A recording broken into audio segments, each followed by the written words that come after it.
Hello, fellow marks, and welcome to my new series, the WWE Worst Wrestling Ever. Kind of trying to decide how I want to go with the visuals for this one, but there you go. Decide if I want to go with Perfect Sage or the Horror Sage for this one, but we'll kind of work with that. Anyway, so what I've decided I'm going to do is I'm going to go through and watch what's considered to be the worst wrestling cards of all time and see if they're really as bad as everybody says. So I started this series off with quite a doozy, I guess, which is the Heroes of Wrestling pay-per-view, 1999, I believe. Basically what it was a bunch of old legends came about, and they had a wrestling event with a bunch of these old legends, and it's very, very well known for the main event. Well, we'll get to that. So we'll start with the commentary team of Dutch Mandel and something Rosenblum. I don't remember his name. Rosenblum. He's not worth remembering, but my God, Dutch Mantel is insufferable as a commentator. People talk about how Rosenblum knew almost nothing about professional wrestling, but how would you tell? The dude couldn't get two words out without Dutch Mantel speaking over him and just repeating himself over and over again. I'm not kidding. This happened during the third match of the night. Julio Fantastico comes out and Rosenblum says something about Julio Fantastico being very flamboyant, and Dutch Mantel's like, "Yeah, well, you'd like that kind of stuff, wouldn't you? Because but I don't like that kind of stuff. I'm a real man. You're not a man. You like that stuff. I don't. I'm a man. You're not a man, but I'm a man, and I don't like that kind of stuff. But you would, wouldn't you? You wouldn't you? Because you're not real." I'm like, "Oh my God, dude, shut the fuck up. Just shut the fuck up for 5 minutes and call the fucking match." Like, Dutch Mandel is a great manager because he'll say like something like that one time, but trying to fill space, he just repeats himself and just talks over he's insufferable. Like, I don't care, you guys can whatever. He is literally worse than Rosenblum, who probably knows nothing about professional wrestling. Like, he didn't come across as particularly well versed in wrestling, but once again, you wouldn't know because Dutch Mantel couldn't shut his fucking mouth for 30 seconds.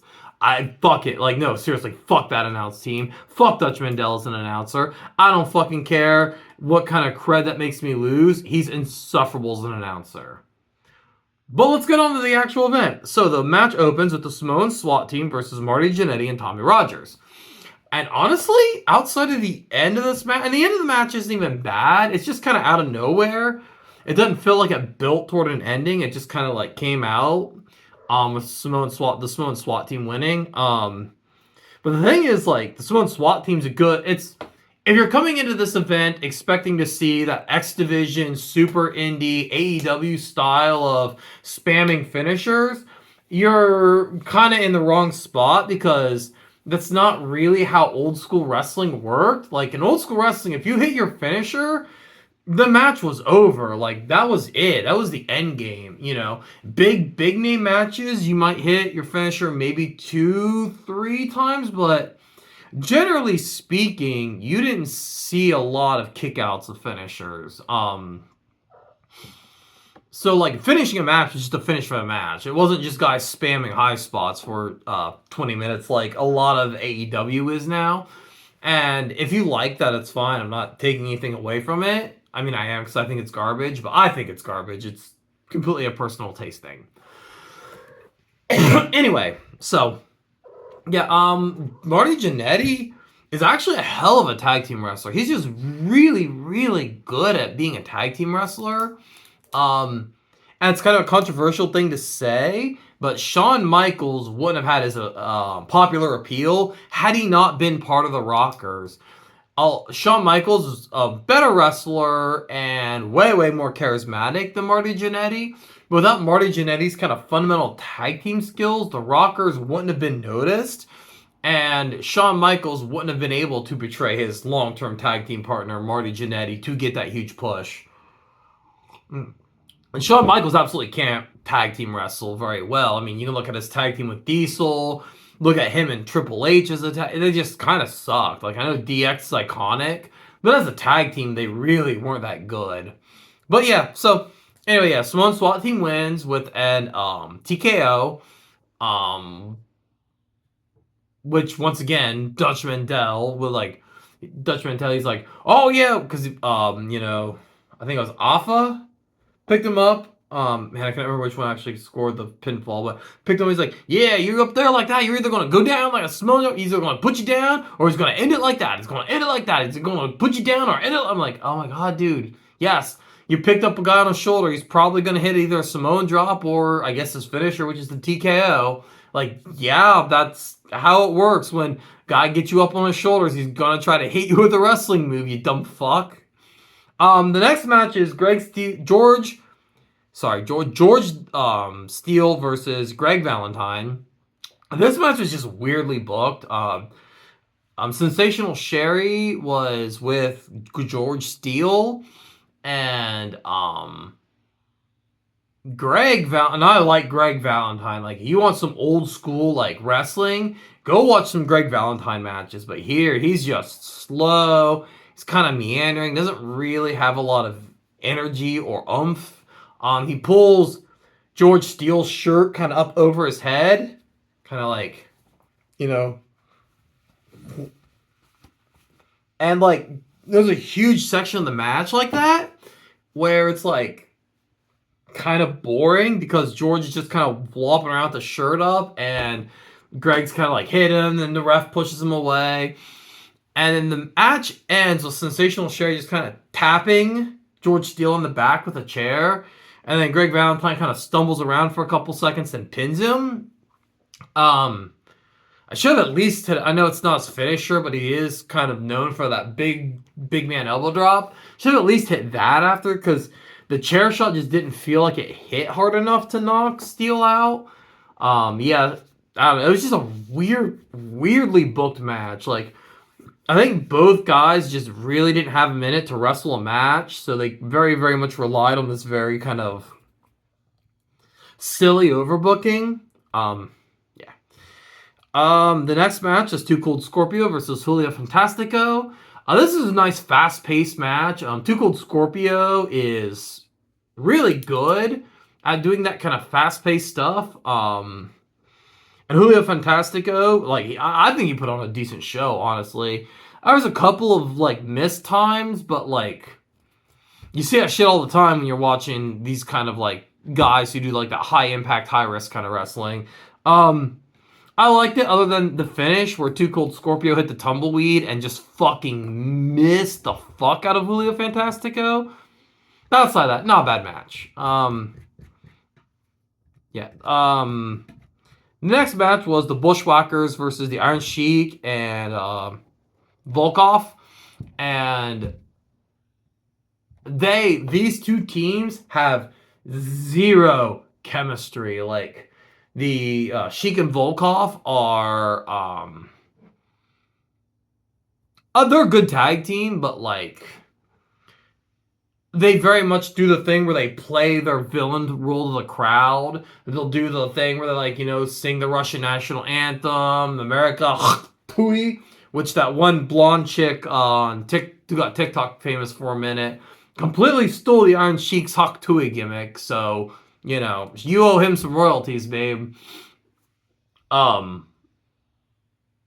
were very play to the crowd. Oh, play to the crowd. Oh. And then the Bushwhackers are very much, and then, well, generally, Sheik and Volkov, and then the faces come in and beat the shit out of them for taunting the crowds.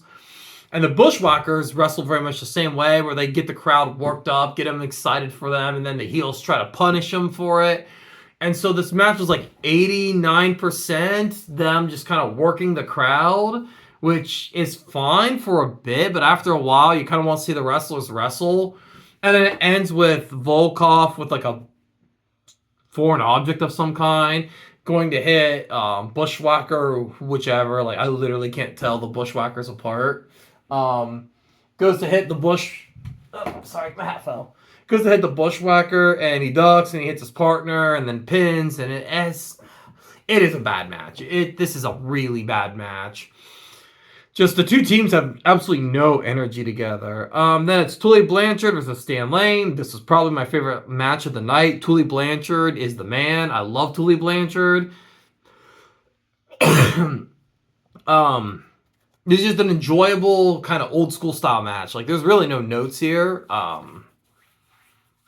Just kind of good old, face versus heel match. Then Abdullah the Butcher. Next up is Abdullah the Butcher versus the One Man Gang. Oh, first of all, I don't like hardcore wrestling. Like, deathmatch shit is boring to me. And that's all Abdullah the Butcher knows how to do. Like, I know, once again, I know he's a legend, and I have nothing but respect for the man. But Abdullah the Butcher is a terrible wrestler. He is, to me, so unentertaining. I was like, yeah, I get it. He sticks it to with the fork. Ooh, like, yeah, it would hurt in a real fight, but so would getting kicked in the crotch. So getting dropped on my head. I don't know what the... All it is blood. I'm not really interested in that when it comes to professional wrestling. One Man Gang, he's not a great wrestler. You get him with the right guy, he can put on a decent match, but and once again, the theme of the night, it ends with them fighting in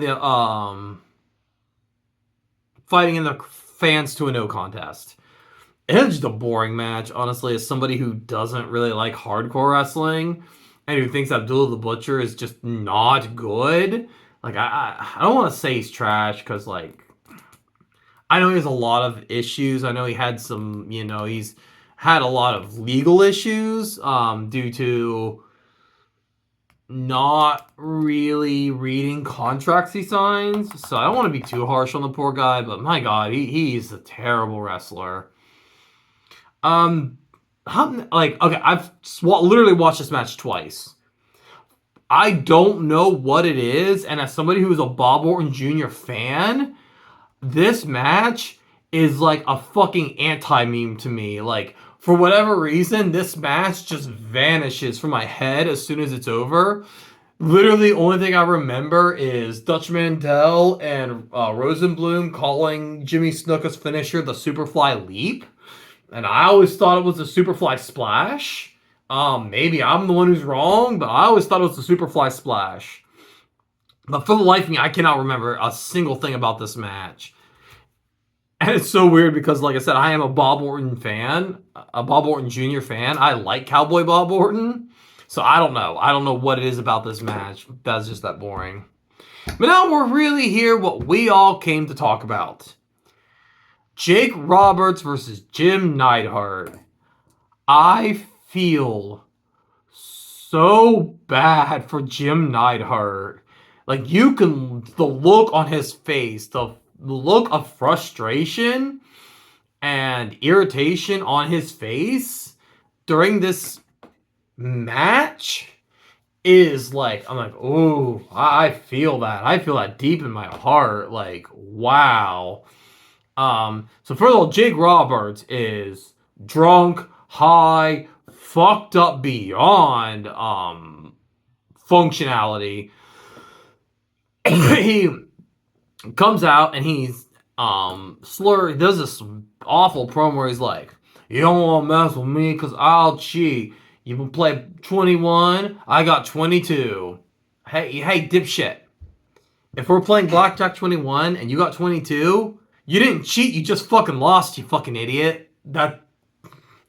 You want blackjack? I got 2 of those too. Okay, but first of all, it's the same game, and, like, I don't remember what else he said other than at one point he's slurring something about the DDT, DDT, DDT, DDT, and then one fan's like, DDT, and he's like, yeah, that's it. Well, everybody, we all know what is actually, make that my next daily question of the day. Anyway, so Jim Neidhart comes out to the ring, and Jim Neidhart, like, dude looks like he's still in, like, the fucking shape of his life. So I would have loved to have seen him actually wrestle this match. Like, get somebody in the ring who actually was fucking sober into this match. Somebody with all 5 of their fucking senses. And see what he would have been able to accomplish. But Jake Roberts comes out to the ring with his bad snake in it, puts the snake in the ring, runs backstage for whatever fucking reason, comes back out, and then starts the match where he's barely able to even stand on his own 2 feet, much less wrestle. He gets to a point where he pulls the snake out of the bag and starts jacking it off because apparently he's 5 now. Like, I don't want to tear the guy down too much for his addictions, and I know I know his life was atrocious, and his father was his father was probably the worst piece of shit in professional wrestling ever. Like, and in an industry filled with pieces of shit, that's saying a lot. But just to put in perspective, Jake Roberts' mother was 13 when she had him. And that tells you the kind of individual that Grizzly Smith is, and like, that's probably not even the worst fucking thing he's done. So I don't want to be too harsh on Jake Roberts, but like, man, somebody hired you to do this show. Like, they're paying you for this, and like, I'm sure at some point I'll get to the Victory Road 2003 on this series. I'll be able to, and I can talk about it more about like, fucking show up to your matches sober, everybody. But he comes out, and then so King Kong Bundy comes out because the next match is supposed to be King Kong Bundy versus Yokozuna, and so King Kong Bundy comes out and clearly calls an audible. So they end up making it a tag team match of Jim Neidhart and King Kong Bundy versus Yokozuna and Jake Roberts. And man, King Kong Bundy just rails Jake Roberts with a chair like 2 or 3 times, like viciously. And for those of you who are in the know, who kind of know how backstage politics and wrestling works, I felt like that was a punishment for Jake Roberts' behavior, because if there's a group of people who's more about taking care of problems internally than the mafia, it's professional wrestling. Like, if there's like an internal problem with a wrestler, it's taken care of usually internally. Some of you might know things like called receipts, where like if you botch a spot, the other wrestler will hit you with a stiff move. When I say, for those of you who don't know, stiff would be like a hard move, like hitting a dude hard. But that's not the only way that it's taken care of. Like I said, I would say with 90% certainty that King Kong Bundy smacking the shit out of Roberts, the folding chair, was a punishment for Roberts' behavior. Match ends. They pin Roberts because apparently, and I cannot confirm or deny this. Almost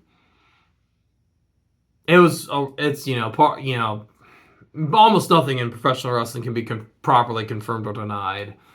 But neither Yokozuna or King Kong Bundy was willing to take a fall, so like they needed a quick ending. So Roberts took the fall, beat up Roberts, and they beat up King Kong Bundy's manager. Yokozuna tried his best to save face by like letting Jake Roberts hit him with the DDT. The manager guy, I don't even know his fucking name, hit him with the DDT, but like Jake Roberts could barely function, and at one point, like when they cut the cameras, was like just starting to take his clothes off. I don't know. But yeah, that's, so people talk about heroes of wrestling, that pay-per-view, they're mostly talking about that main event. And is that main event one of the worst things in professional wrestling? Fuck yeah, it is. That's embarrassing. Jake Roberts, and I hope he is. I hope he's embarrassed for his behavior there, because that was just cringeworthy. The only way to describe that, cringeworthy. It made me cringe watching him act like that. And like I said, Jim Neidhart was, he looked fantastic. We didn't see a whole lot of him wrestle because it very much got overstaged with all the other bullshit involved. But like, physique-wise and intensity-wise, he looked like he could wrestle a program. Like, he really did. And so I'm sad to see that he got squandered on that shit. But for the rest of the card, honestly, it wasn't terrible if you like old school wrestling. There was a bunch of missteps. The Bushwhackers and Sheik and Volkov were just the two of them just really didn't know what they were doing with each other in the match, and a lot of just very very non-endings. Like I said, the Samoan SWAT team versus Marty Jannetty and Tommy Rogers was a solid match, but it didn't feel like the ending was built toward it. It just kind of felt like it was the end. Like, okay, time to wrap it up. Let's hit the TKO and end the match. Greg Valentine versus George Steele, not a great match, and Sherry didn't really hit Steele. She kind of, like, for real, she just kind of went, and so the ending just felt really out of place, and it was an overbooked mess. Too Cold Scorpio, Julio Fantastico, fantastic match. It just sucked that Too Cold Scorpio missed the tumbleweed, which happens with top rope moves all the time. For those of you who don't know what the tumbleweed is, it's like a twisting leg drop. Bushwhacker, Sheik and Volkov, really bad ending, no chemistry. Tully Blanchard versus Stan Lane, that was a perfectly fine match. I enjoyed that match a lot. Abdullah versus One Man Gang. I was never going to like this match, but it, once again, ended with a mess. Snuka Bob Orton Jr. Yeah, I don't remember the match. And then the main event was, once again, just kind of this overbooked mess because 25% of the participants literally couldn't function as a wrestler. And if we're being honest, King Kong Bundy was really never that great of a wrestler anyway. Like, sorry, it sucks. Like, I've met the guy once, and he was perfectly nice individual, very, what would you call it, like, affable, just very kind of nice. He felt like he didn't want to be there, which sucked, but I also kind of get it, like, probably didn't have a lot of options other than wrestling shitty little local indie shows.